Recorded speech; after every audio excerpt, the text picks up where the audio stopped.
안녕하세요. 오늘 등록 나갈 차례죠.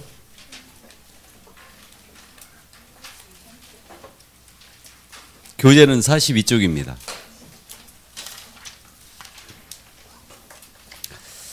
자, 이 등록 파트는 일단 출제경향에서 작년 시험에서 지금 두 개가 동그라미 쳐져 있죠. 등록 절차와 결격 사유로 지금 돼 있는데 작년 시험에서 역시 세 문제를 출제했습니다.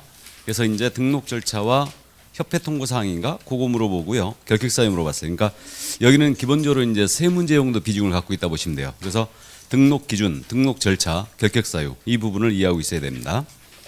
자, 그럼 등록의 의의와 성격이란 말 나와 있는데 구조 1항 조문 읽어드립니다. 42쪽의 구조 1항 조문이에요. 중개업을 영위하려는 자는 밑줄 그어야 되죠.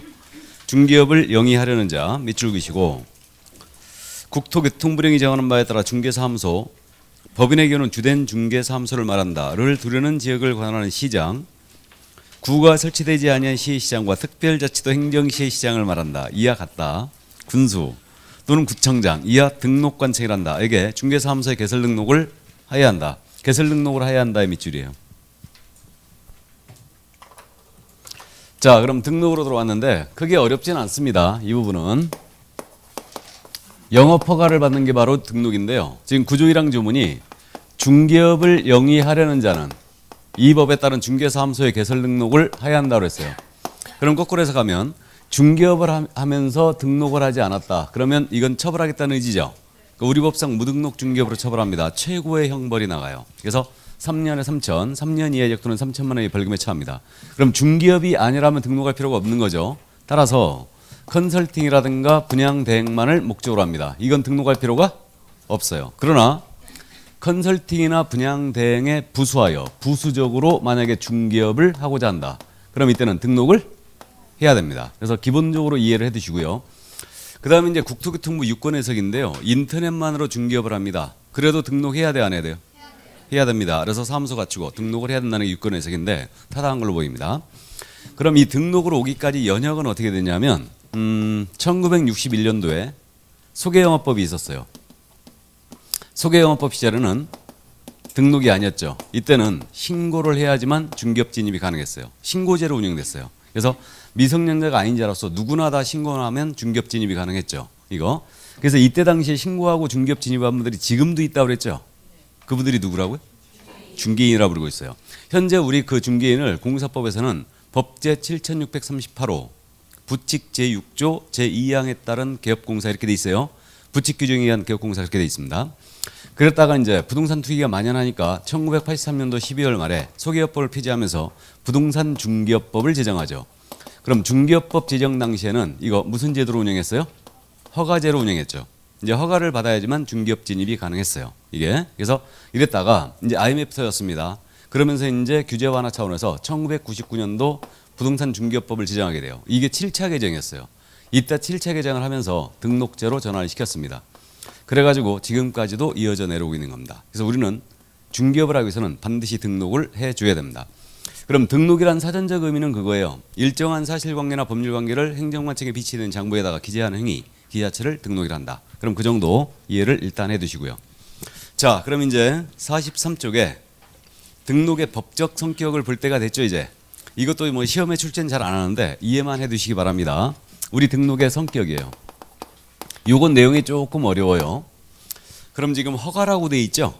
허가. 우리 등록은 중개업을 영위하기 위한 허가입니다. 그러니까 허가를 해주는 거예요. 그러니까 중개업을 영위해도 좋다 하고 이제 풀어주는 거죠. 이게 이제 허가라고 그러는데, 그러니까 중개업을 하고자 하는 자는 등록을 하라고 그랬잖아요. 그러니까 이거는 사실상 말은 등록이라 했지만 행정법의 관점에서 보면 실제로 허가의 성격을 띠고 있어요. 그럼 이 허가라는 것은 뭐냐면요. 일률적으로 쫙 규제를 해놔요. 규제를 해놨다가 이제 일정 요건을 갖췄잖아요. 그럼 금지를 풀어주는 거죠. 금지의 해제를 허가라고 그러고 이 허가가 행정법에서 명령적 행정위 중에 하나예요. 그냥 쉽게 가자고요. 중개업 하고자 할 때는 등록하라고 그랬죠. 그러면 이건 성격이 허가예요. 금지를 풀어주는 겁니다. 그냥 이게. 그러면 지금 소개업법 시절에 신고제였죠. 이거 성격이 허가 아니겠어요? 허가잖아요. 신고를 해야지만 중개업 진입이 가능했죠. 금지를 풀어주고 있잖아요. 그 다음에 중개업법 당시에 허가였죠. 그죠? 허가를 받아야 중개업을 할 수 있었어요. 금지를 풀어주고 있어요. 성격이 뭐예요? 허가. 등록을 해야지만 중개업을 할 수 있죠. 금지를 풀어주고 있죠. 등록을 해야지만 중개업을 할 수 있으니까. 그러니까 이건 다 성격이 모두 허가예요. 그러니까 말은 달리하고 있지만은 모두 이건 허가다. 행정법을 갖춰서 보면. 그래서 이렇게 되고, 그래서 이거는 질적 차이가 있는 게 아니에요. 신고 허가 등록은 질적 차이가 있는 게 아니고 양적 차이만 있는 거예요. 그냥 이거는 신고가 수리됐잖아요. 그럼 그냥 바로 중개업 가능했죠. 허가는 일정 재량권을 갖고 있었어요. 재량권을. 근데 지금은 이제 등록을 하는데 그 등록은 재량권이 없습니다.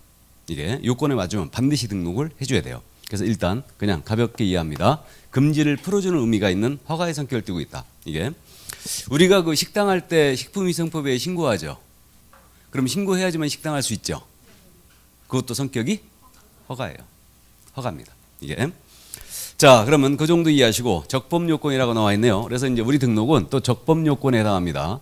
중개업을 하기 위해서는 등록을 하라고 그랬어요. 그러니까 중개업 영위 조건으로서 이거는 적법 요건에 해당돼요. 그럼 예를 들어서 이게 이제 등록인데 등록 전에 중개업을 영위했습니다. 그럼 이건 무등록 중개업이었죠. 그럼 무등록 중개업은 위법한 행위네요. 맞죠? 네, 등록을 하고 중개업을 영위합니다. 그러면 이제 등록된 중개업이 됐고 이제 적법해졌어요. 그러니까 이 등록이라는 것은 위법했던 것을 적법한 것으로 바꿔주는 하나의 요건. 그래서 이제 적법 요건이라고 부르는데 사실은 적법 요건이란 말은 몰라도 돼요. 몰라도 되고 이게 효력 요건이 아니라는 걸 이해하고 있어야 돼요. 등록은 계약의 효력에 영향을 미치는 요인이 아니에요. 그래서 효력 요건이 아닙니다. 그럼 예를 들어서 갑을 간의 거래를 A가 소개하는데 이 A가 등록하지 아니한 자였어요. 그럼 등록하지 아니한 자가 이 거래를 소개했다요. 이 계약이 무효가 되는 것은 아니에요. 그러니까 이 등록은 계약의 효력에 영향을 미치는 요인이 아니에요. 이걸 적법 요건이라고 하고 효력 요건이 아니란 뜻이죠. 이자는 처분만 받을 뿐 이 계약에는 전혀 영향이 없어요. 근데 우리가 토지거래 허가제 공부한 적 있죠. 토지거래 허가제. 그럼 토지거래 허가구역 내에서 토지를 거래하는데 만약에 허가를 받지 않냐고 계약을 했다. 그럼 이 계약이 무효예요. 그럼 토지거래 허가라는 것은 이거는 효력 요건이네요. 계약의 효력에 영향을 미치고 있어요. 근데 등록은 전혀 영향이 없어요. 이걸 적법 요건이라고 불러요. 그래서 등록은 효력 요건에 해당하지 않는다. 적법 요건일 뿐이다. 그러니까 이제는 처벌만 받을 뿐이라는 얘기예요. 이게. 그래서 그 정도 이해를 해두시고요. 그래서 말이에요. 요즘은 이런 지문들을 출제 안 하는데 무등록 중개업자의 중개행위, 무등록 중개업자의 중개행위는 유효하고 그 계약에는 전혀 영향이 없다. 이렇게 되는데 이게 말이 안 되는 소리거든요. 사실 무등록 중개업자의 중개행위가 유효하다. 그건 말이 안 돼요. 왜 그러냐면 우리 중개행위가 사실행위래요? 법률행위래요? 사실행위다. 맞죠? 사실행위의 유무효를 따질 수 있느냐? 현장 안내를 한다는 사실, 등기상 증명서를 떼본다는 사실행위죠. 근데 등기상 증명서를 떼본다, 현장 안내를 한다. 그게 유효냐 무효냐? 그거 따질 수 있어요 없어요? 없어요. 진짜 무식한 말이었죠. 그러니까 중개행위는 무등록 중개업자의 중개행위는 유효하다. 뭐 그렇게 이제 모의고사 내고 그러는데 예전에 기출이 막 그랬었어요. 그러니까 굉장히 무식한 얘기였죠. 아무 생각 없는 거예요, 이게. 근데 이제 그 출제자는 물어보고 싶었던 게 그거였어요. 무등록 중개업자가 체결시킨 계약이 유효냐 무효냐 이걸 물어보는 거죠. 그래서 어쨌든 좋습니다. 이제 지나간 얘기예요. 자, 그다음 이제 기속적 행정이라고 나와 있어요. 그래서 이제 기속적 행정이라는 말, 기속이란 말은 우리 등록은 기속성을 띠고 있거든요. 그래서 기속이란 말은 재량권이 없는 행위예요. 그러니까 지금 등록 요건을 갖춰서 등록 들어갔잖아요. 그럼 요건에 적합했다. 반드시 등록을 해줘야 된다. 이걸 뭐라 한다고요? 기속. 그래서 이제 등록은 기속적 행정에 속합니다. 왜 기속성이란 말이 나왔냐면 중개업법 시절에 허가제로 운영됐다고 그랬죠. 이거는 재량권이 있는 행위였어요. 이때는 진짜 웃기는 규정이 있었습니다. 어떤 규정이 있었냐면 허가관청이 허가 신청을 받은 거예요. 딱 봤더니 야를 인상을 봤더니 부동산 투기를 조장할 우려가 있는 거예요. 그럼 허가를 안 해줄 수도 있었어요. 이거 진짜예요. 이 규정 진짜 있었어요. 투기 조장의 우려가 있는 거는 허가를 해주지 않는다. 이거 그러니까 투기 주장의 우려가 없어야지만 허가를 해준다라는 규정이 있었어요. 이게 아니 근데 무슨 우리 담당 부서가 지적과죠. 지적과 구청 지적과예요. 지적과가 이제 담당인데 지적 공무원들은 관상학도 해야 됩니다. 이거 그렇기 때문에 이제 그런 규정을 삭제해버린 거예요. 삭제해가지고 기속성이란 말이 나온 거예요. 그럼 지금은 요건에 적합하다면 반드시 투기정 우려가 있든 없든 모두 등록을 해줘야 됩니다. 이게 그래서 어쨌든 이렇게 됐고, 자 그다음에 이제 우리 등록은 일신 연속성을 띠고 있어요. 그래서 이제 전문 자격증이기 때문에 당연히 일신 연속성이 있습니다. 그러면 양도 상속 대여 된다 안 된다? 안 된다. 그래서 일신 연속성이 있고 주된 심사의 기준을 사람을 기준으로 해요. 이자가 결격에 걸렸는가 안 걸렸는가 이걸 대인성이라고 그래요. 그래서 이제 대인성을 띠고 있고 한 번 등록은 해놓게 되면 등록은 영원하다. 이걸 뭐라 해요? 영속성이랍니다. 이 영속성이란 말도 왜 나왔냐면요. 허가와 막 자주 이제 비교하는데 중개업법 제정 당시에 허가제로 운영됐다고 그랬죠. 이때는 5년에 한 번씩 허가 갱신을 했어야 됐습니다. 5년에 한 번씩. 지금 현재 근데 갱신 제도가 있다 없다? 없어요. 한 번 등록해놓게 되면 갱신 제도 없습니다. 이것을 영속성이라고 불러요. 참고하시기 바랍니다. 자, 그러면 등록의 성격 살펴봤고요. 이제 넘어갑니다. 본론으로 가서 중개사무소의 개설 등록 절차로 들어갑니다. 그럼 이제 시간적 순서에 따라서 오늘 등록 절차가 어떻게 진행되는지 잠깐 봅니다.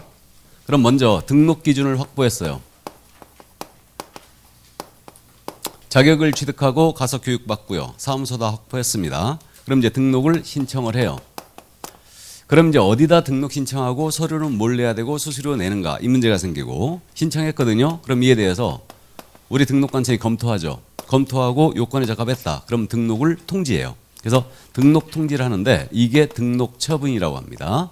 등록을 해준다는 얘기예요. 그럼 등록 통지 나갔잖아요. 그러면 기업공사의 손해배상 책임을 보장하는 조치를 이행해야 됩니다. 손해배상 책임을 보장하는 조치가 뭐냐면 보증이에요. 그래서 보증을 설정하여 신고 들어가잖아요. 그럼 요 사항을 확인하고 이제서야 등록증을 교부해줘요. 이게 그럼 등록증 나갔습니다. 잘 보이는 곳에 걸어놓고 중개 업무를 시작하면 될 것이다. 자, 이게 이제 오늘 시간적 순서에 따른 등록의 절차인데 업무를 개시하기 전에 할 일이 한 가지 더 있어요. 업무 개시 전에 우리는 도장을 많이 찍죠. 도장을 등록해야 돼요. 우리 도장 등록을 뭐라 불러요? 인장 등록. 그래서 인장을 등록해야 됩니다. 등록을 하고 업무를 개시하면 된다. 그리고 실무적으로는 업무 개시했잖아요. 그러면 세무사 한번 다녀오셔야 되죠. 며칠 내에? 20일 내에. 업무 개시한 다음에 20일 내에 다녀와야 됩니다. 20일 내에 다녀오는데 이때 업무 개시 후에 20일 내에 세무서를 다녀와요. 왜 다녀와야 돼요? 사업자 등록을 해야 되죠. 그래서 이제 사업자 등록을 하고 업무를 개시하면 돼요. 근데 요건 이제 세법상의 문제이기 때문에 우리 쪽에서 다루지 않아요. 다루지 않고 우리는 오늘 여기까지 다루는 겁니다. 자, 그럼 먼저 등록 기준을 확보하라고 했습니다. 등록 기준 들어갑니다. 44쪽인데 자, 그러면 거기 그 법제 구조가 있지 않습니까? 색깔 칠해진 부분. 거기 사망 이거 아무것도 아닌데 중개사무소의 개설 등록 기준은 대통령령으로 정한다 그랬죠? 대통령령으로 정한다. 국토부령이 아니란 얘기죠. 이거. 그래서 이제 오늘 뭐 오후 특강 때 이제 이런 기출 문제들을 다루면 이제 이런 부분들이 이제 익숙해져야 돼요. 익숙해져야 되는데 제 개인적인 생각입니다. 이거는 출제자를 비난하고자 하는 뜻은 없어요. 출제자가 아무리 낼 게 빈약하고 빈곤하다 하더라도 다음 중 옳은 것 틀린 것 골라라. 중개사무소 개설 등록 기준은 대통령령으로 정한다. 이걸 틀린 입으로 내요. 국토교통부령으로 정한다. 이렇게 낸 거예요. 이런 식의 집은 내면 되겠어요? 안 되겠어요? 아니 우리가 말이에요. 내용을 아는 것도 바빠 죽겠는데 이게 대통령령에 있는 내용인지 국토부령에 있는 내용인지 우리가 어떻게 알아 이걸? 안 그렇습니까? 그러니까 이런 지문들 되도록이면 안 냈으면 좋겠는데 이게 21회 시험 전에는 20회 때까지는 엄청 이걸 정확하게는 15회 때까지는 이걸 엄청 잘 냈었어요. 이거를 그랬다가 이제 15회 때 그 무리를 한번 이제 일으키고 나서 그 한 20회 때까지는 이런 식의 지문을 안 냈어요. 안 냈다가 21회서부터 느닷없이 이런 지문을 다시 낸 거예요. 그리고 그때 당시 공부할 때는요 대통령령으로 정하는 사항 쫙 국토부령으로 정하는 사항 쫙 정리해가지고 막 암기하고 그랬어요. 그 미친 거지. 저는 그때 당시에도 그렇게 암기 안 시켰거든요. 그냥 그건 찍어버리자 그냥 가볍게. 물론 찍자고는 안 했는데. 근데 이제 이런 식의 지문들이 우리 시험에서 실제로 나온다는 거죠. 그래서 물론 이제 이건 푸는 요령이 있어요. 푸는 요령이 있는데 대부분 이제 서식에 대한 부분과 절차에 대한 부분은 국토부령이 있어요. 주로. 근데 시험에 많은 사람이 관여되는 시험에 대한 사항이라든가 기준 같은 거 있죠. 이런 것들은 대통령령에 있어요. 이게. 근데 항상 그런 건 아닌데 나중에 이제 푸는 요령은 여러분들이 숙지를 할 겁니다. 이거. 저는 그래도 이거 절대 암기를 안 시켜요. 조문이 실려 있으니까 등록 기준은 뭘로 정한다고요? 대통령령으로 정합니다. 일단 참고하시고 나중에 푸는 요령은 있어요. 자, 그럼 먼저 이제 등록 기준으로 들어왔는데 이 등록 기준에서 등록을 할 수 있는 자는 현재 공인인계사와 이거 법인이에요. 그래서 이제 이자만 등록이 가능한데 그러면 개인과 법인만이 등록 가능하다는 얘기예요. 그럼 개인의 경우는 우리 민법 시간에 뭐라고 공부했어요? 자연인. 그래서 자연인의 등록 기준입니다. 그럼 자연인은 이제 어떤 요건을 갖춰야 등록을 할 수 있냐? 바로 이 문제인데 먼저 자연인의 경우는 공인인계사 자격을 취득해야 되죠. 자격 취득을 할 것. 이게 첫 번째. 다음 가서 교육받고 와야 되죠. 교육. 그래서 우리는 실무에 나가기 전에 받는 교육이다 해서 뭐라 해요? 실무교육. 실무교육을 이수할 것. 자, 그 다음에 중개업을 영위할 수 있는 물적 설비를 확보해야 됩니다. 이게 중개사무소죠. 그래서 중개사무소를 확보해 놓으셔야 돼요. 확보 계획으로 들어가는 거? 아니다. 그래서 미리 확보를 해 놓으셔야 됩니다. 중개사무소를 미리 확보해 놔야 된다. 자, 그 다음 마지막으로 등록을 못하는 사유입니다. 이걸 뭐라고 하냐면 결격사유라고 부르죠. 그래서 등록에 결격사유에 해당이 안 돼 있어야 됩니다. 결격사유의 대표주자가 누구예요? 미성년. 맞죠? 미성년자. 또 깜빵 갔다 왔어요. 몇 년 경과되지 않은 자? 3년. 그들이에요. 그러니까 이거는 개업공사의 신뢰도를 높이기 위한 제도예요. 그러니까 여기에 걸리지 않아 있어야 된다. 중개사무소 갔는데 솜털이 보송보송한 미성년자가 앉아 있습니다. 신뢰? 안 갑니다. 사기전과 18범이 나오자마자 앉아 있다. 이거 신뢰 안 가죠. 그러니까 그런 사유에 안 걸려 있어야 된다. 그래서 이게 개인의 등록 기준이에요. 그러면 자연인의 등록 기준은 이건 암기할 필요도 없는데 이 뒤에 숨어 있는 내용들을 정확하게 이해하고 있어야 됩니다. 그럼 자격 취득과 관련해서는 한 가지만 주의하면 돼요. 공사 자격을 취득하라고 그랬는데 그럼 변호사의 자격이 있는 자입니다. 변호사일지라도 이거 우리 공인사직증이 없으면 등록할 수 있다 없다? 없다. 그러니까 변호사일지라도 공인사직증이 없으면 등록할 수 없습니다. 자격증 갖고 와야 돼요. 이거는 이렇게 되고요. 근데 요거를 이제 우리가 변호사일지라도 공인사직증이 없으면 등록을 할 수 없다. 이러면 난이도 하. 근데 요걸 조금 비틀어낸다. 변호사는 중개사무소 등록 기준을 적용받지 않는다. OX. X. 변호사일지라도 자격증이 있어야 된다고 그랬죠. 등록 기준을 적용받는다라는 얘기예요. 이해해 두셔야 되죠. 그러니까 변호사일지라도 공사직증이 없으면 등록 안 됩니다. 그러니까 등록 기준을 적용을 받는다라는 얘기예요. 이거. 그래서 이 변호사들이 이게 지금 현재 사무실 임대료도 못 내는 변호사가 많다고 그랬죠. 근데 로스쿨이라고 그러나요? 로스쿨 가가지고 지금 합격률이 계속 떨어지고 있다면서요. 작년 로스쿨 그 시험에서 50%도 안 됐더만요. 합격률이. 그죠? 그럼 1년에 로스쿨 다니면서 학비만 뭐 1,500만 원? 그 정도 된다는데 그러면은 그 정도면은 50%도 합격 못하면 그거 어떡하냐고. 문제가 있죠 지금. 어쨌든 문제가 있어 보이는데 나도 로스쿨에 나갈 걸 잘못했어. 이거를. 어쨌든 좋습니다. 그래서 변호사일지라도 자격증이 있어야 된다. 변호사 자격을 따면 세무사 자격증 준다고 그랬죠. 그냥 줍니다. 그냥 줘요. 그냥 줍니다. 근데 공인인계사 자격증 달라고 때를 썼었죠. 근데 우리 협회에서 난리를 쳤죠. 이거 말도 안 되는 소리 하지 말라. 근데 차라리 우리도 법 과목 공부하니까 공사자격증 따면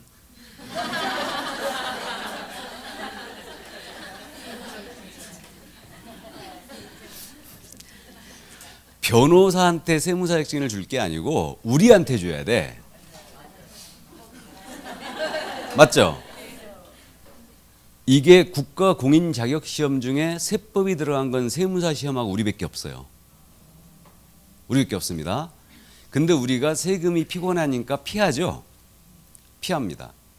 그러니까 법무사들이 세법을 더 많이 알죠, 우리보다. 이거는 창피한 일입니다. 우리가 공부 안 한다는 얘기예요. 법무사 시험에 세법이 있어요? 없어요. 없습니다. 근데 그들은 필요에 의해서 취득세 공부 다 하죠. 양도소득세 공부 다 하죠. 필요에 의해서. 근데 우리는 필요함에도 불구하고 안 하지. 그게 문제예요. 그게. 그래서 이제 매매를 여러분들이 두려워하는 이유가 세법을 잘 몰라서 그래요. 실무 가셔갖고 매매를 해야 되잖아요. 매매를 해야 되는데 세법을 잘 모르는 거야. 그러니까 겁내하는 거예요. 겁내하는 겁니다. 그러니까 그래도 세법은 우리 16개 안 나오지만 반드시 하셔야 됩니다. 양도소득세, 취득세는 쪽 깨고 있어야 돼요. 반드시 깨고 있어야 됩니다. 요즘은 이제 주택임대사업자들 많죠. 그것도 공부하셔야 돼. 주택임대사업자에 대한 내용 공부 전혀 안 하잖아, 우리. 맞죠? 그러니까 이제 그런 부분들도 공부하셔야 됩니다. 공법 시간에 그 언급 안 되나요? 안 되죠? 어쨌든 그래서 이제 민간임대주 특별법으로 이제 가 있기 때문에 여러분들 시험범위 안 들어가 있기 때문에 그 법이 그래서 공부를 하셔야 됩니다. 자, 그래서 변호사 등록 기준 적용 받는다는 거 이해해 두시고 다음 실무 교육을 받아야 돼요. 이 실무 교육도 우리가 이제 다시 공부하는데 여기서 기본 내용 다 치우고 갑니다. 이제 중개 실무에 나가기 전에 받는 교육이다 해서 이걸 실무 교육이라 불러요. 이거를 그래서 실무 교육을 이수하는데 전에는 그래서 이것을 사전 교육이라 불렀어요. 근데 현재는 이게 실무 교육입니다. 그럼 실무 교육을 언제까지 받아내냐? 이거는 등록 신청 전이에요. 등록을 신청하기 전 1년 내 실시하는 실무 교육을 이수한다. 등록 신청 전 1년 이내에 받아줘야 돼요. 그러니까 미리 가서 바꿔야 된다는 얘기죠. 그래서 현재 지금 3월 달이니까 이미 개업하실 분들은 작년 29회 합격생들 다 교육받고 왔겠죠. 다 교육받고 왔습니다. 자, 그래서 등록 전 1년 내 실시한 실무 이수하는데 중개업을 영위하다가 폐업 신고해버리는 거예요. 폐업 신고한 다음에 1년 내 재등록을 들어갑니다. 이때는 실무교육 받을 필요가 없어요.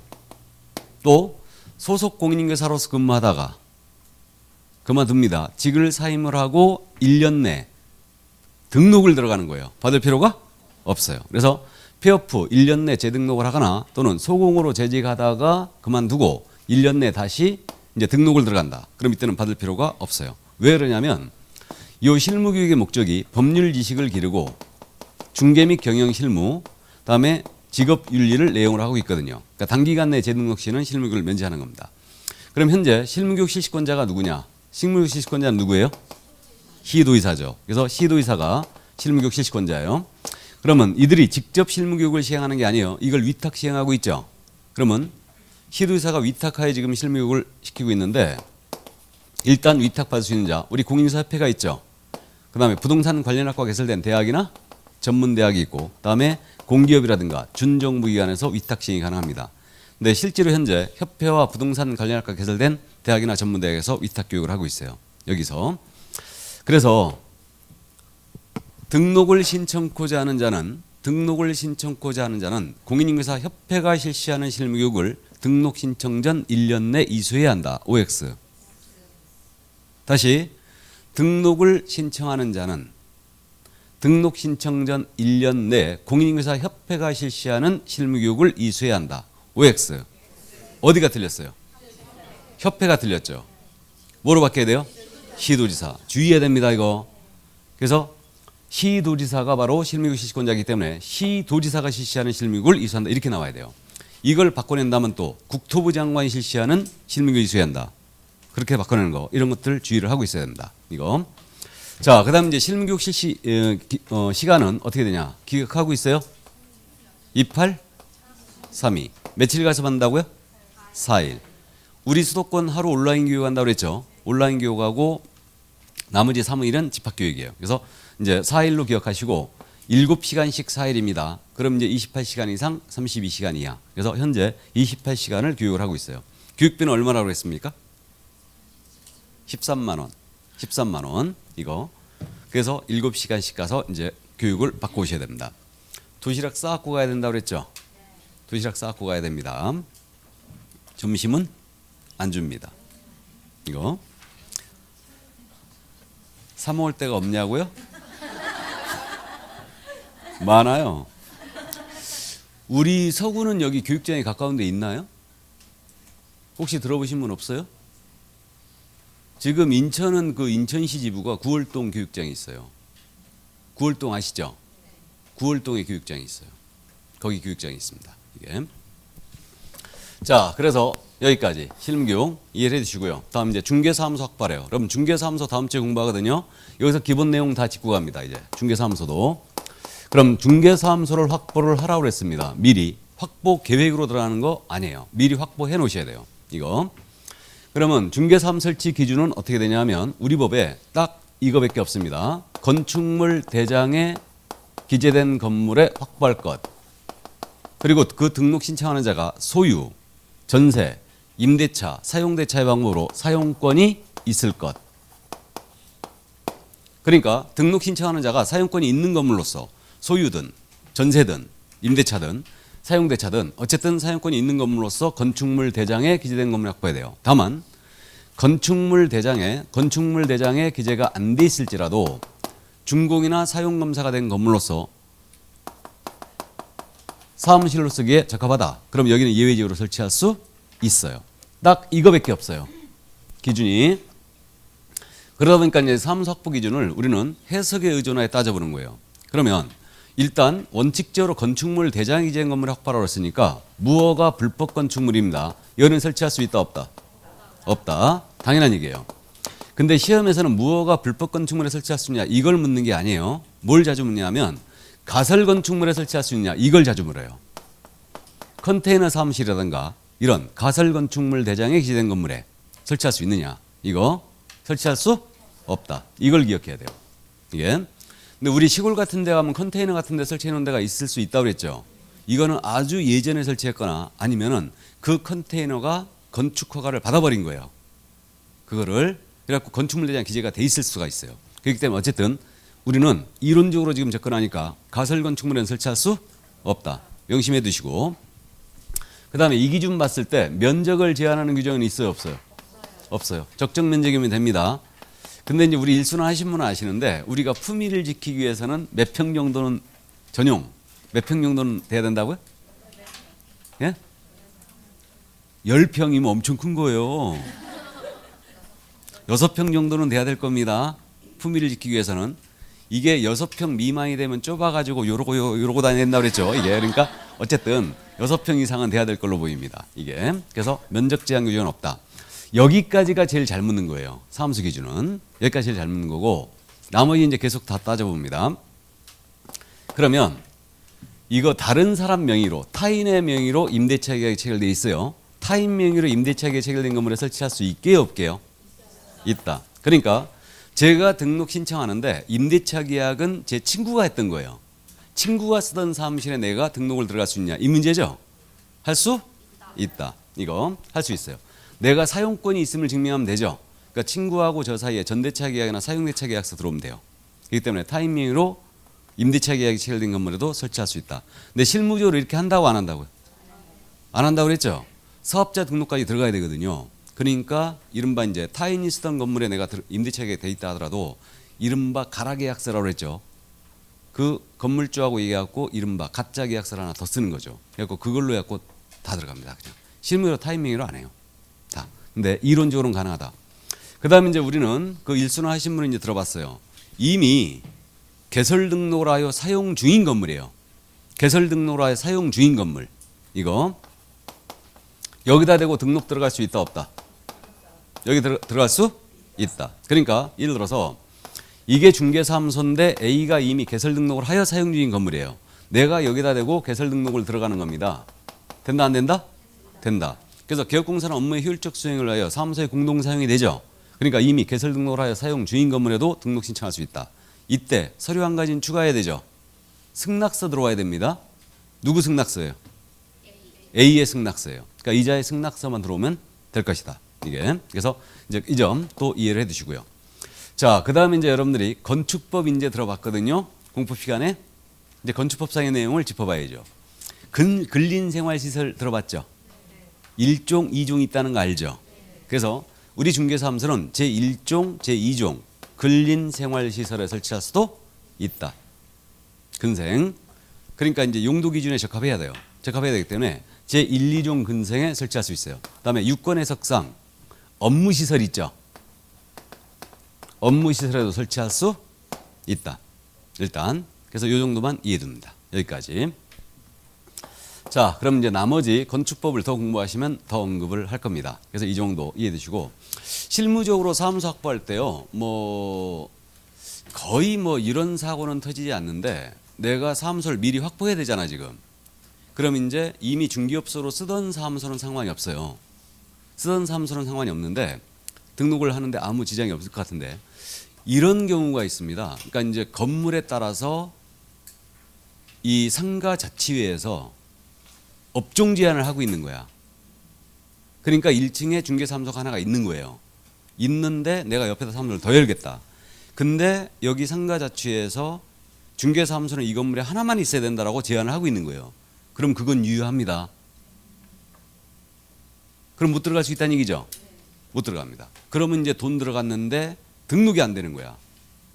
이게 업종 제한 해버리면 그게 유효하기 때문에. 무슨 뜻인지 이해되세요? 그러니까 그런 것들은 이제 그래서 이제 직거래가 위험한 게 왜 그러냐면 이런 부분에서 이제 사고 날 우려가 있거든. 직거래 해버리면 내가 다 체크해야 되니까. 근데 이제 중개업소를 통하면은 중개업소에서 다 정리를 해주죠. 맞죠? 그럼 중개업소에서 중개했는데 만약에 업종 제한이 걸려 있다. 그래버리면 내가 등록 못 하잖아요. 그럼 중개업소에서 물어내야지 다. 그러니까 이제 이런 부분들. 또요 지역별로 이 건물에는 요게 안 된다 이렇게 운영하는 데가 있어요. 도시계획조례 같은 걸로 그렇게 이제 운영하는 데가 있기 때문에 그런 것도 체크하고 들어가야 된다.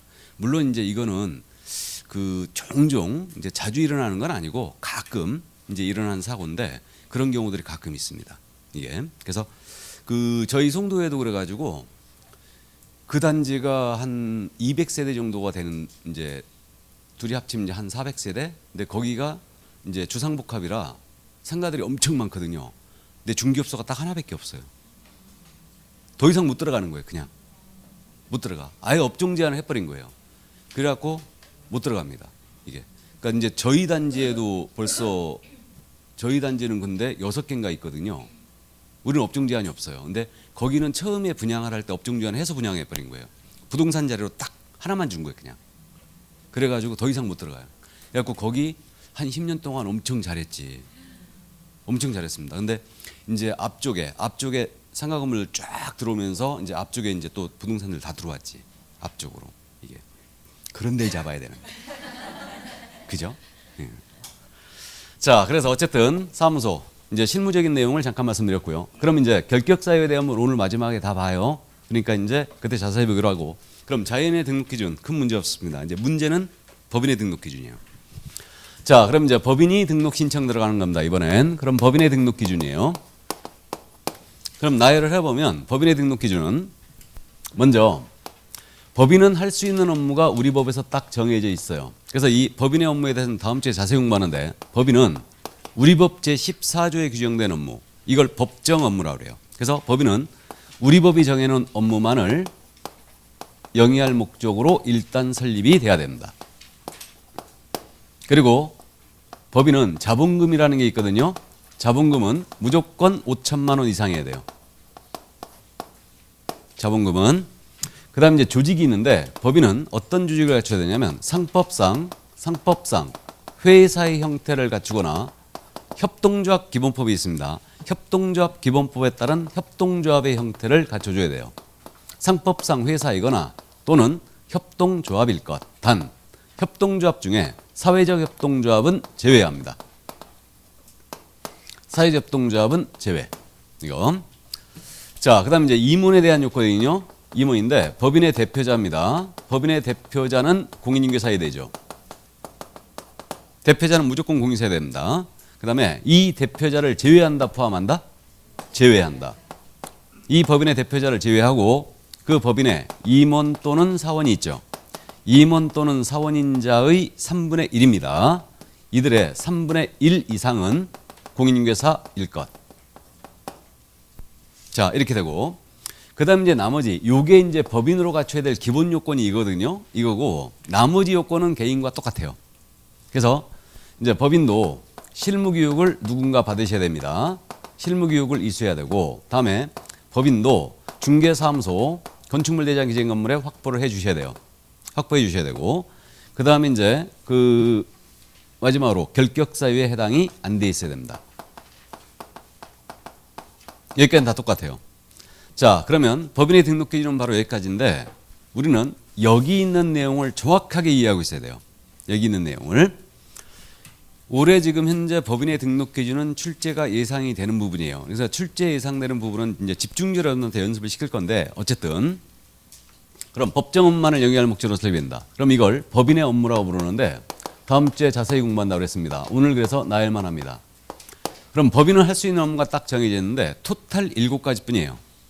법인은 토탈 7가지인데 그 7가지가 뭐냐면, 중개업은 필수 목적 사업으로 법인의 업무로 들어가 있어야 되고, 여기에 나머지 6가지 업무를 더 허용했죠. 이 6가지 업무를 우리는 소위 뭐라고 하냐면 법인의 겸업이라고 불러요. 겸업이라고 부르고 있고, 이 6가지 업무를 법인은 꼭 해야 되는 거 아니에요. 할 수도 있고 안 할 수도 있다. 임의 사업입니다. 근데 중개업은 필수 목적 사업으로 들어가 있어야 돼요. 그럼 이 6가지 업무를 쭉 나열해 보면, 먼저 그 법인은 주택 및 상가입니다. 주택 및 상업용 건축물에 대한 임대차 관리 등 부동산의 관리 대행을 할 수 있어요. 자세한 내용은 다음 주에 설명합니다. 그 다음에 부동산에 대한 이용, 개발, 거래에 관한 상담업을 영위할 수 있어요. 이게 컨설팅이죠. 그 다음에 개업 공인인계사를 대상으로 합니다. 개공 대상으로 한 중개업의 경영기법 및 경영정보의 제공업을 영위할 수 있어요. 이걸 중개업 프랜차이즈라 부를 거예요. 이걸 영위할 수 있고, 다음 4번째로 주택이나 상가에 대한 분양 대행을 할 수 있습니다. 법인. 자, 그 다음 5번째로 법인도 당연히 경매 또는 공매 대상 부동산에 대한 권리분석 및 취득의 알선, 입찰 신청, 매수신청 대리업을 영위할 수 있습니다. 그래서 이걸 저는 경공매 알선 대리업이라고 부르고 있어요. 이걸 할 수 있고, 다음에 마지막으로 주거 이전에 부수되는 용역의 알선업을 수행할 수 있어요. 주거 이전에 부수되는 용역이 이사업체나 도배업체가 있죠. 이걸 직접 하는 건 안 되고 이걸 소개하는 것까지만 돼요. 이걸 영위할 수 있다. 알선업. 그래서 법인이 중개업 외에 할 수 있는 6가지 업무가 더 이겁니다. 그래서 이거 나중에 이제 철저히 우리가 이제 암기를 할 거고요. 그럼 지금 여기는 등록 파트로 지금 나오고 있으니까, 만약에 등록 신청 들어온 법인이요, 이 7가지 외의 것이 목적이 들어가 있는 거예요. 중개업 외에 부동산 개발업이 들어가 있다. 부동산 개발업이. 그럼 등록 수리한다 안 한다? 안 한다는 얘기예요. 이 뜻입니다. 이게. 그럼 등록 신청 들어온 법인이 덜렁 목적 사업에 중개업만 들어가 있는 거예요. 등록 수리해야 안 해요? 한다는 얘기죠. 6가지는 꼭 해야 되는 것은 아니니까. 또 등록 신청 들어온 법인이 중개업 외에 부동산에 대한 상담업만 들어가 있는 거예요. 등록 수리한다 안 한다? 한다라는 얘기죠. 그러나 이 7가지 외의 것이 들어가 있다. 즉 개발업, 건축업 이런 것들이 들어가 있다. 그럼 전부 다 수리하지 않습니다. 이거는. 그래서 이게 바로 법정 업무다. 그래서 요것만 영위할 목적으로 설립이 일단 돼야 됩니다. 다음 이제 자본금은 무조건 5천만 원 이상해야 되는데, 법인을 설립하자면 초기 투하 자본이 있죠. 그걸 그냥 자본금으로 이해하세요. 그래서 이게 얼마 이상해야 된다고요? 5천만 원 이상해야 됩니다. 그러니까 정확하게는 법인은 법인 등기부라는 게 있죠. 법인 등기부가 있는데, 법인 등기부에 나타난 납입 자본금란이 있어요. 그 란에 자본금이 5천만 원 이상이 돼 있어야 됩니다. 이게 그래야 되고요. 그래야 이제 등록할 수 있고, 그다음 이제 조직은 상법상 회사의 조직을 갖추거나 협동조합 기본법에 따른 협동조합 형태를 갖춰야 돼요. 그래서 둘 중에 하나의 형태를 갖춰야 됩니다. 그럼 이제 상법상 회사 이해하고 가야 되죠. 자, 그럼 이제 상법상 회사가 뭐가 있느냐? 우리 상법의 회사편을 보면요, 5가지 회사의 종류가 정해져 있습니다. 먼저 잘 아시는 주식회사가 있죠. 다음에 유한회사가 있거든요. 다음에 유한책임회사가 있어요. 유한책임회사. 이게 있고, 합자회사가 있고, 한명회사가 있어요. 이게 상법상 회사의 종류 5가지가 바로 이겁니다. 그러면 이제 우리가 이 회사의 제도에 대한 깊이 있는 이해는 필요가 없어요. 시험은 어디까지 물어봤었냐면, 법인으로 등록을 하기 위해서는 반드시 상법상 주식회사이어야 한다. OX, X. 상법상 회사를 할 경우에 반드시 주식회사일 필요는 없죠. 이거 유한회사로 가든 합자로 가든 한 명으로 가든 아무 상관이 없어요. 아무 상관이 없습니다. 자, 그러면 이제 거기까지 일단 이해됐는데 우리가 조금 이해할 부분이 더 있습니다. 주식회사는 뭔지 잘 알아요. 이건 주주들로 구성된 회사죠. 여기 유한회사와 유한책임회사 있죠. 여기는 유한책임사원들로 구성된 회사예요. 이들로 구성된 회사예요. 그럼 유한책임사원이라는 게 뭐냐면 법에서 지금 사원이란 표현이 등장했어요. 그럼 사원이란 표현은 이 회사의 직원을 얘기한다, 투자자를 얘기한다? 투자자예요. 절대 직원을 얘기하는 게 아니에요. 투자자를 얘기합니다. 그럼 투자자인 자가 유한 책임을 진다는 뜻은 투자한 금액을 한도로 회사 채무에 대한 책임을 지는 뜻이에요. 이거. 그럼 예를 들어서 이겁니다. 이게 유한회사인데 이 유한회사에 제가 1억 원을 투자했어요. 근데 이 유한회사가 은행으로부터 20억을 빌렸다. 근데 이걸 못 갚은 상태에서 이 회사가 망했어요.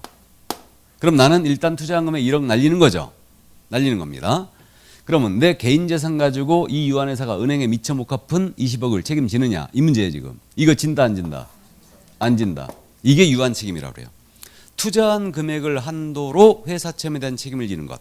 이걸 유한 책임을 진다 그러고 이걸 이제 요 사원들 이 투자자를 유한 책임 사원이라고 부릅니다. 그럼 주식회사의 주주입니다. 주식회사의 주주 유한 책임지는 자 맞죠? 주식회사의 주식을 샀는데 그 회사 망했다. 나는 주식 산 금액만 날리고 마는 거죠. 그 회사 채무를 별도로 책임지지 않아요. 그러니까 말만 틀릴 뿐 둘이 같아요. 성격이 같습니다. 같은데 우리 상법은 당초에 주식회사는 대규모를 예상했던 거라고 했어요. 대규모. 근데 유한회사는 소규모를 예상했죠. 그 다음에 여기 유한책임회사 있죠. 이건 이제 도입한 지 한 5년쯤 지금 현재 돼가는데 이건 독일식 유한책임회사를 도입한 거예요. 그래서 이거는 가족들끼리 아주 조그맣게 회사 운영하잖아요. 그러면 요걸로 가라 하고 이제 이렇게 상법이 규정을 둔 거예요. 그래서 여기는 폐쇄성을 띠고 있어요. 진입이 쉽지 않아요. 이거는 그 다음에 유한회사는 조금 진입이 주식회사보다는 조금 덜 자유롭습니다. 이거는. 그래서 어쨌든 진입이 자유롭다 불가하다 이 얘기는 뭔 얘기냐면 주식 마음대로 사고 팔 수 있어요 없어요? 있죠. 일정자를 제외하고는 마음대로 사고 팔 수 있어요. 근데 유한책임회사 이게 출자 지분이 있죠. 이거 양도하는데 약간의 제한이 있어요. 그런 차이들이 지금 있습니다. 그래서 이제 상법이 그런 걸 예정을 했었습니다. 그 다음에 이제 한명회사가 있는데 한명회사는 이거는 또 유한회사와 정반대 회사예요. 여기는 또 무한책임사원들로만 구성된 회사예요. 무한책임사원들로만 구성된 회사다. 그러면 이 사원이란 표현은 여전히 이 회사의 투자자를 얘기하는 거죠. 그럼 투자자인 이 사원이 회사 채무에 대하여 투자한 금액뿐만 아니고 개인 재산 가지고도 끝까지 책임을 진다는 얘기죠. 이게 무한책임이에요. 그러니까 이들로 구성된 회사가 바로 뭐라고요? 한명회사. 그래서 저는 여태까지 살아오면서 한명회사를 실제로 본 적이 한 번도 없다고 했죠.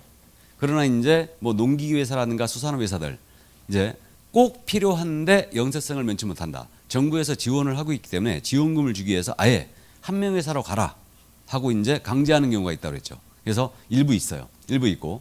그럼 합자회사는 뭐냐? 합작이 된 회사라고 이해합니다. 합작이 된 회사.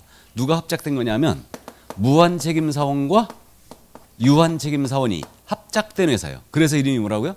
합자회사라고 불러요. 이거를. 그래서 이게 상법상 회사의 종류 5가지가 바로 이거다. 여기까지. 그 다음에 이제 협동조합 기본법에 따른 협동조합일 거겠어요. 상법상 회사이거나 또는 협동조합 기본법에 따른 협동조합도 중개법인으로 가는 거 가능합니다. 그래서 이제 협동조합이라는 것은 여러분들이 잘 아셔요. 그 협동조합은 그 조합원들의 복리증기라든가 또는 그 구성원 그들의 뭐 그런 이제 이익을 위해서 그 제조, 생산, 판매 이런 것들 공동으로 지금 하는 거죠. 이게 바로 이제 협동조합이에요. 그래서 우리는 협동조합 제도에 대하여 익숙치 않은데 저쪽 서구 유럽 같은 데는 협동조합이 엄청 활성화되어 있다고 그랬죠. 그래갖고 중개협동조합을 도입을 하기 위해서 이게 들어온 거예요 지금. 중개협동조합. 그래서 그렇게 이제 들어왔는데 실무적으로 이게 협동조합으로 가는 경우는 제가 그 실예를 지금 현재 본 적이 없어요. 본 적이 없는데 왜 실무적으로 우리는 문제가 좀 있냐 하면 이게 협동조합은 간판을 협동조합을 달아야 된다고 그랬죠. 협동조합으로 간판을 써야 돼요. 반드시 쓰게 돼 있어요.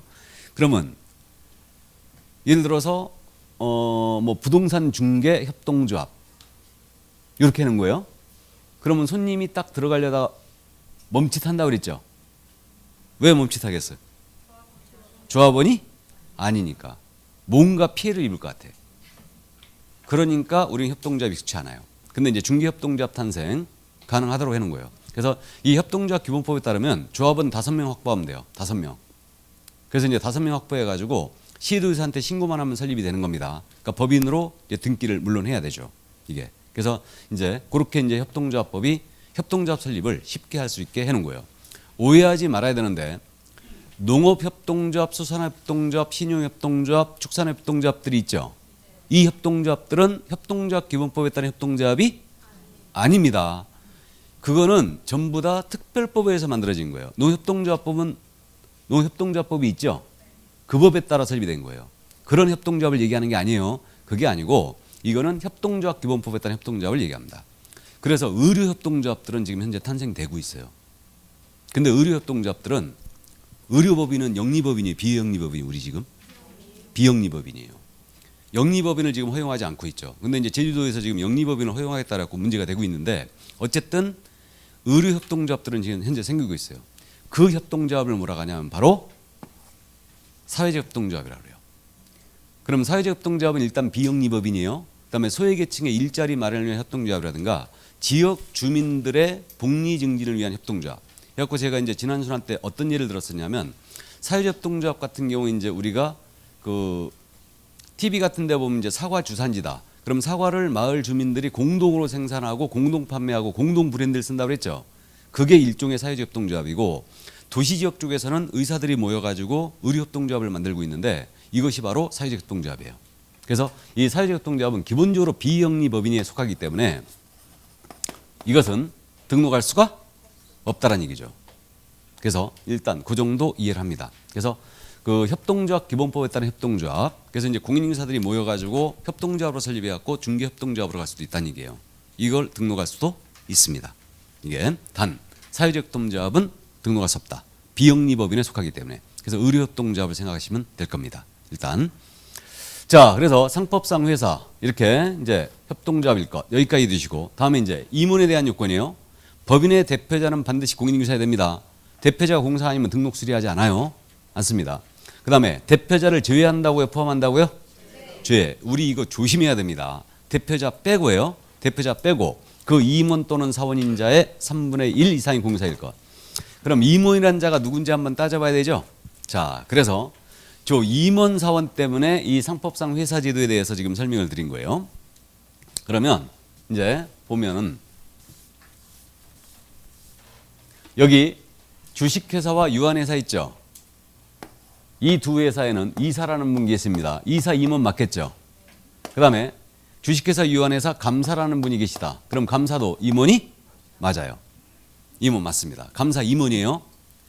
자, 그 다음에 이제 유한책임회사는요. 이사 대신 업무집행자를 둔다 그랬어요. 업무집행자. 그래서 유한책임회사는 임원이라는 자가 누구냐? 업무집행자를 얘기합니다. 주식회사에서 업무집행 권한인 자가 누구예요? 이사들이다. 이게 그래서 이제 이렇게 된 겁니다. 자, 그 다음에 이제 여기 그러면 여기 임원이라는 자는 상법상 주식회사라든가 유한회사로 갔다. 그럼 이사 감사를 얘기하고 중개법인을 유한책임회사로 설립했다. 그럼 임원이자가 누구라고요? 업무집행자 이렇게 된 겁니다. 그럼 이제 사원이라는 표현이 등장했어요. 그럼 이 우리 법에서 등장하는 사원이라는 표현도 분명히 직원은 아니다. 맞죠? 그럼 여기 이제 유한책임사원이라든가 무한책임사원 둘 중에 하나인데 이건 이제 우리 법의 사원은 누굴 얘기냐면 합자나 한명회사의 무한책임사원을 얘기합니다. 다시 우리 법에서 얘기하는 이 사원이란 표현은 상법상 회사 중에 합자나 한명회사의 무한책임사원들을 얘기해요. 이거 그래서 무한책임사원 이들을 얘기합니다. 왜 그러냐면 상법의 규정을 보면요. 무한책임사원은 회사 업무집행에 권리와 의무가 있다 이랬어요. 상법에. 그러면 주식회사에서 회사 업무집행 권한인 자가 누구라고요? 이사들. 근데 합자나 한명회사에서 업무집행 권한 누구한테 있다고요? 무한책임사원. 그러니까 야가 동격이라는 얘기죠 이거. 그 얘기예요. 그렇기 때문에 이사들 지금 법인 등기부에 등기되고 있죠. 상식적으로 이건 알고 있죠. 법인 등기부에 등기되고 있고 무한책임사원도 법인 등기부에 모두 등기가 됩니다. 전부 다. 그러니까 이들을 얘기하는 거예요. 자, 그럼 이제 요 사원이란 표현은 무한 책임 사원들을 얘기한다. 이렇게 되고요. 협동조합이 있었죠. 협동조합은 임원이 누구냐면 협동조합은 임원이 이사 감사예요. 이사 감사 이들입니다. 그래서 이제 이 얘기입니다. 만약에 유한회사로다가 내가 중개법인 설립하잖아요. 그러면 대표자 공인인증서해야 되고 대표자를 제외하고 그 이사 감사의 3분의 1 이상이 공인인증서해야 한다는 뜻이에요. 만약에 합자회사로 중개법인 설립하잖아요. 합자회사로 설립하면 이거 대표자는 공인인증서해야 되고요. 공인사 되고 그 다음에 대표자를 제외한 그 무한책임사원 있죠. 이들의 3분의 1 이상이 공인인증서해야 한다는 뜻입니다. 이해되세요? 그럼 협동조합으로 설립한다. 협동조합으로 중개법인 설립하면 이때는 대표자 빼고 이사장 빼고 이사 감사의 3분의 1 이상이 공인인증서해야 한다는 뜻입니다. 이해됐어요? 자, 그래서 일단 여기까지. 그래서 그러면 이제 임원 사원이 누군지가 이해가 됐고 앞으로 제가 임원이라고만 표현해도 사원은 당연히 따라다니는 거 이해하고 있어야 되죠. 이해하고 있어야 되고 항상 둘이 붙어 다녀요. 그 다음에 이들의 3분의 1 이상이 공인인증서해야 한다고 했어요. 그럼 이 숫자 기억해야 되죠. 그럼 이제 또 숫자 연습하고 가야 되죠. 대표자 빼고 법인의 임원이 3명이 있다. 이 중에 최소한 공인인증서 몇 명이어야 돼요?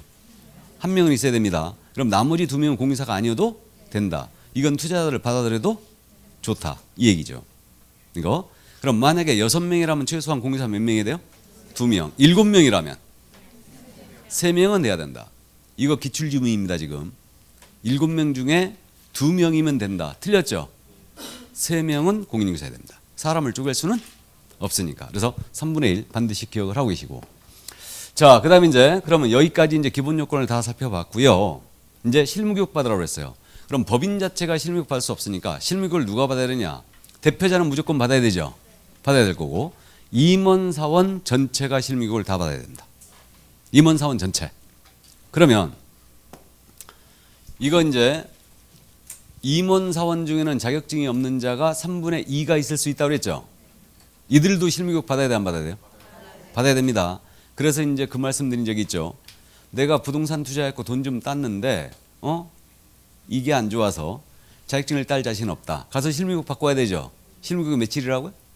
4일. 4일 가서 이분은 고문 받고 오는 거다. 맞죠? 그러니까 자격증이 없는 분도 반드시 실무교육을 받으셔야 된다. 그래서 그 점 또 이해해 주시고. 그럼 진짜 이해를 하고 있는가 또 따져보고 가야 되죠. 중개법인 합자회사로 설립하는 거 합자. 그럼 합자회사는 유한책임사원이 있고 무한책임사원이 있다고 그랬죠. 실무교육. 유한, 무한 다 받아야 된다? 아니다. 무한만 받으면 된다. 다시. 합자회사로 중개법인 가는 거예요. 그럼 합자회사는 유한책임사원이 있고 무한책임사원이 있다고 그랬는데 실무교육을 무한사원이 받으면 된다. 아니다. 무한, 유한 다 받아야 된다. 무한만 받으면 되죠. 우리 법에서 얘기하는 사원은 누구만 얘기한다고요? 무한책임사원. 이해되시죠? 무한책임사원만 받는 거예요. 그들의 3분의 1 이상은 공인서해야 돼요. 무한책임사원에. 그 얘기입니다. 자, 그 다음 이제 사무소 확보를 했어요. 건축물 대장이 된 건물에 사무소 확보해야 돼요. 다만 건축물 대장의 기재가 안 돼 있다. 준공이 떨어진 건물에는 설치할 수 있죠? 예외적으로. 그래서 이제 그런 예외가 있고요. 다음. 결격사유에 걸리지 않아야 돼요. 그럼 법인 자체도 결격이 안 걸려 있어야 되고 임원사원 중에 단 한 명이라도 결격자가 있으면 등록을 수리한다 안 한다? 안 한다. 임원사원의 결격은 법인의 결격이에요. 그러니까 임원사원 중에 단 한 명이라도 결격자가 있었다. 그럼 등록을 수리하지 않습니다. 여기까지. 그래서 이게 바로 법인의 등록 기준이고 올해 지금 이 부분 출제가 예상된다고 그랬죠. 그러니까 작년에 안 물어봤기 때문에 이 부분을 꼭 기억을 하고 계셔야 되고 이거 내면은 아이고 고맙습니다 하고 얼른 맞춰버려야지. 이거는. 자, 그러면 법인의 등록 기준을 다 봤습니다. 이제 다 봤고 그럼 이제 등록 신청으로 들어가야 되는데 특수법인서부터 봐야 되네. 48쪽에. 아니 오늘 내가 딴 얘기를 많이 했나요? 안 한 것 같은데 왜 이렇게 진도가 늦지? 너무 천천히 얘기했나? 그럼 좀 쉬었다 해야죠? 예, 좀 쉬었다 해야 되겠네요.